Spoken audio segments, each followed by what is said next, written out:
Mr Lowe. Mr Lowe joined the teaching staff of Palmerston North Boys High School in 1981 when he was appointed as a teacher of science and biology. 1981, gentlemen. A tumultuous year for New Zealand with the Springboks tour and the damage that did to our country. In 1981, the school roll was 1,226. In 1981, Mr Ineson stood down from his role as senior master, but remained on the staff, and the new sports pavilion, which you now know as the Jubilee Room, was opened in November of that year.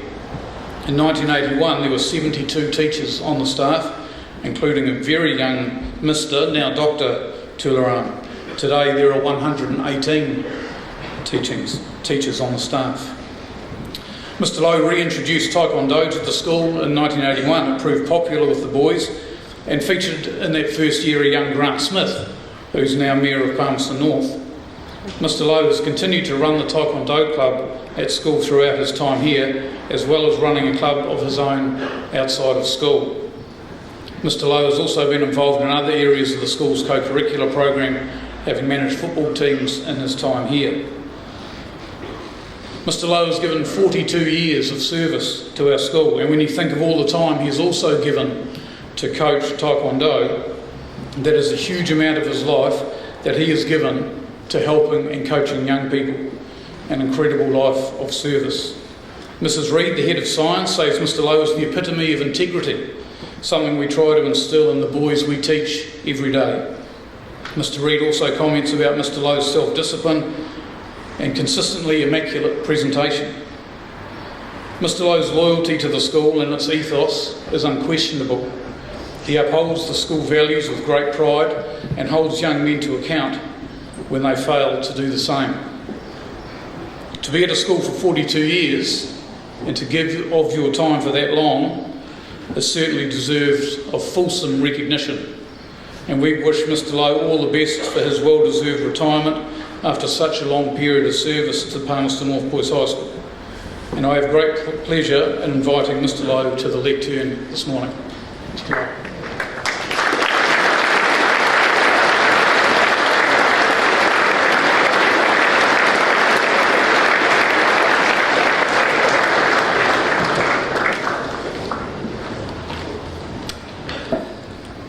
Kia ora tātou.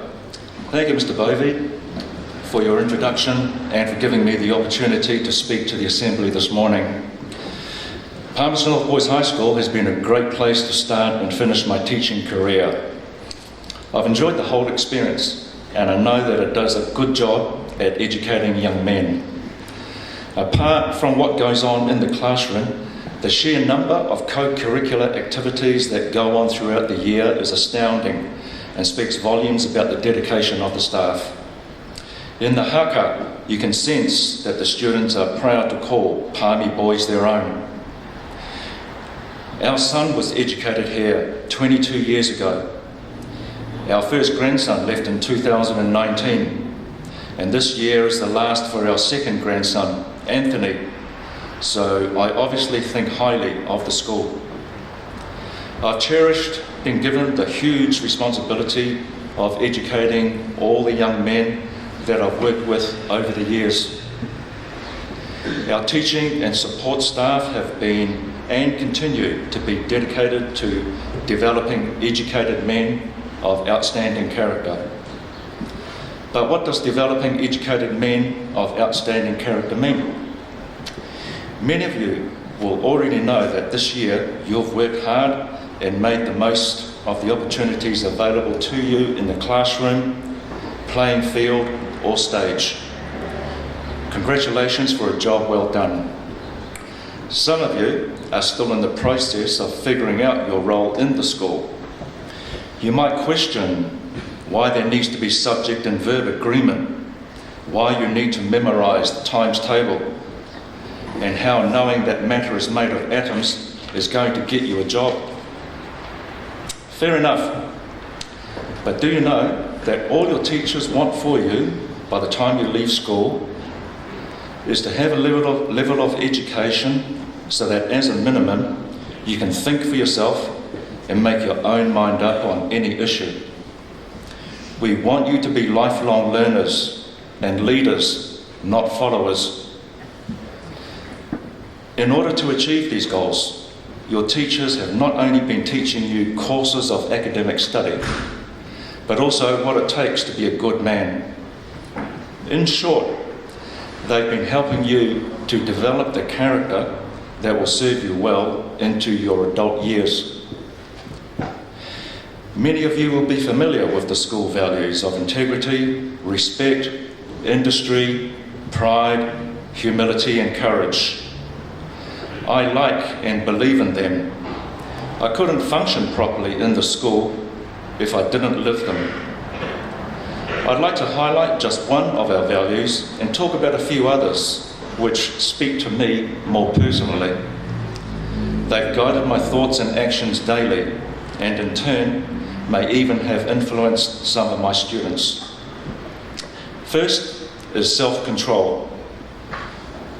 Self-control is the ability to exercise control over one's behaviour, emotions, thoughts and actions.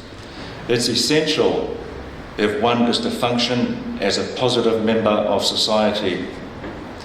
Without self-control, it would be very difficult to demonstrate other character values. We demonstrate self-control by not being a slave to our desires, emotions, and impulses. Teaching is a very rewarding but demanding career. All my non-teacher friends admire me for being a teacher, but none of them want to be one. They know that not everyone can stand in front of a class of teenagers day after day. On a bad day, teachers need tremendous self-control. Having self-control is a virtue. So I say thank you to those of you who've challenged me this year. Without you, I wouldn't have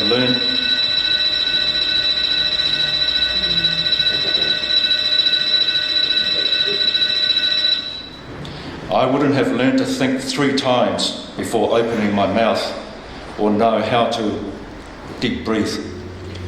Without self-control, there can be no courtesy. Courtesy means the same as respect. It means that you value others by treating them in a considerate and respectful way. We care for others' feelings, rights, and belongings. All schools aim to operate in an environment based on mutual respect or courtesy between staff and students. On balance, I like to think that my dealings with students have been respectful, even in the face of challenging situations. While I occasionally may have come across as almost losing it, I hope I have always tried to lose it respectfully. We respect nature and the environment. There's a saying, ko o te awa, ko tau awa, ko o. I am the river is me. It's through an appreciation of the interconnectedness of living things with the environment that we realise that the smart species is obligated to preserve the planet, not just for ourselves, but also for the benefit of all living things. Without self-control, there can be no integrity. Integrity means being truthful with ourselves and with others. It means facing up to our mistakes, even when we must admit them to others, or when they may get us into trouble. Integrity also means telling the truth that needs to be told, when it needs to be told, and the way it needs to be told. It means establishing and insisting upon certain classroom standards of performance and behaviour. I make no apology for ruffling the feathers of those who have chosen to overstep the line in the sand. I couldn't live with myself otherwise if I turned a blind eye to some students' choices. Without self-control, there can be no perseverance. Perseverance is a steady persistence in adhering to a course of action, belief, or a purpose. It's finishing what you begin, be it large or small. I chose teaching as a career because I believed I could make a difference, that I could add value to students' lives. As a beginning teacher, I was mainly about imparting academic knowledge and skills, but then I quickly realised that the hidden curriculum was just as important. These days, it's no longer hidden and actively taught as character education. In the world of Taekwondo, I have a reasonably high rank. It doesn't mean that I can do backflips, so stop asking me to do them, guys. Single-handedly destroy a dozen ninjas or fight from the tops of swaying bamboo poles. However, I'm not normal. A black belt is simply a white belt who never gave up. In my case, I've never taken a break from teaching or training Taekwondo since I began in 1974. Perseverance, or staying on a course of action until its completion, is a valuable quality. Without self-control, there can be no indomitable spirit. Indomitable spirit is shown when a courageous person and their principles are pitted against overwhelming odds. It's being willing to go where the going may be tough and doing the things that are worth doing, even though they're difficult. It's about taking reasonable risks, acting regardless of what others say, think and do, and never yielding to repression or threat in the pursuit of a noble cause. It's standing up for justice, our rights, and the rights of others. This year, together with a group of other kaiako from the school, I started a course of instruction in Reo Māori. On the surface, some would see this as just learning a new language, but to me, it's more than that. It's about doing my bit to save, re-establish, and give greater prominence to an endangered language, and increasing the mana of people. It's about doing the right thing, even though it's incredibly tough. Although I've been teaching at the school for 42 years, I've been a student and instructor of Taekwondo for 49. Teaching Taekwondo is identical to classroom teaching.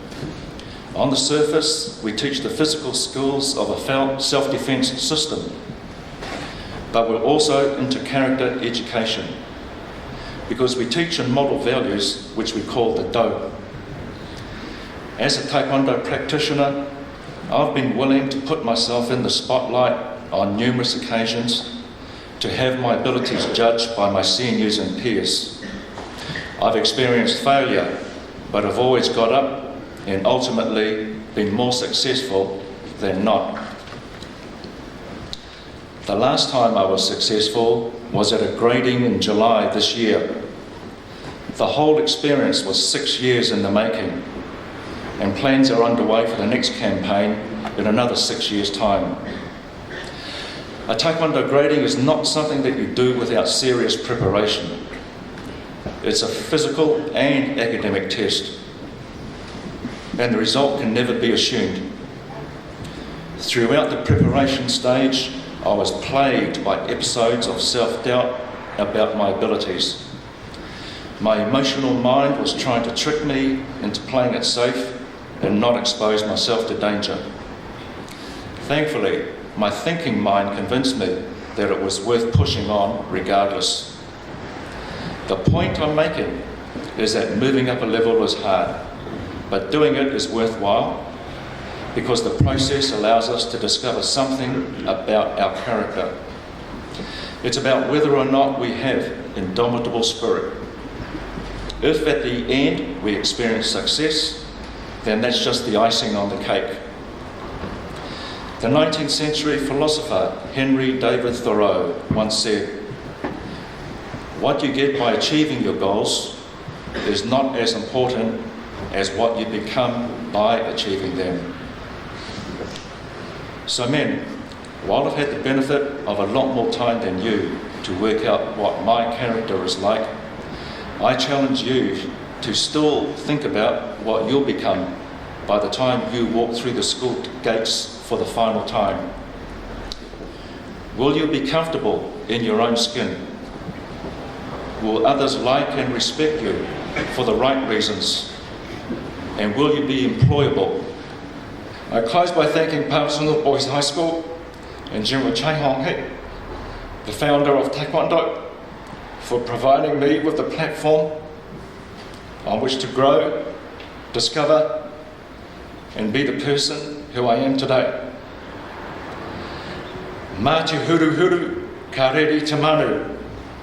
Adorn the bird with feathers, and it will fly.